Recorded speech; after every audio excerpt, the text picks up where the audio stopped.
আজ উচ্চ মাধ্যমিকের ফল প্রকাশ হয়েছে, আর সেই ফলাফলে মেধা তালিকায় নাম তুলে নিয়েছে ডায়মন্ড হারবারের সরিষা রামকৃষ্ণ মিশনের বিতান আহমেদ।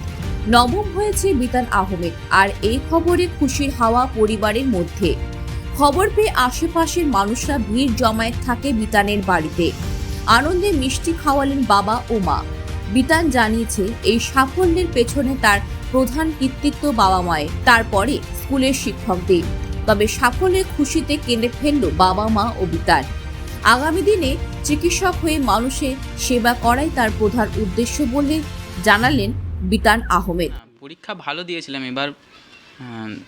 র্যাঙ্ক মানে আশা ছিল যে টেন্থের মধ্যে যদি হতে পারে ভালো।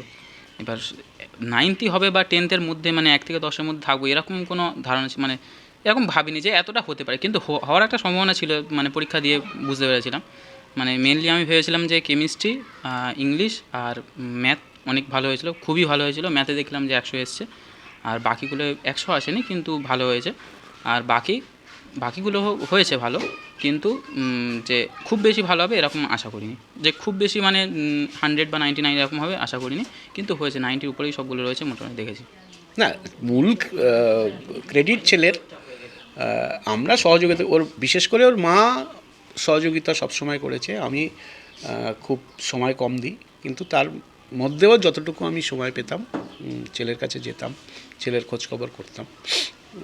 ছেলের এই রেজাল্টে আনন্দ, এবং ছেলে ভবিষ্যতে যাই করুক মানুষের পাশে থাকবে, এইটুকু আশা করি।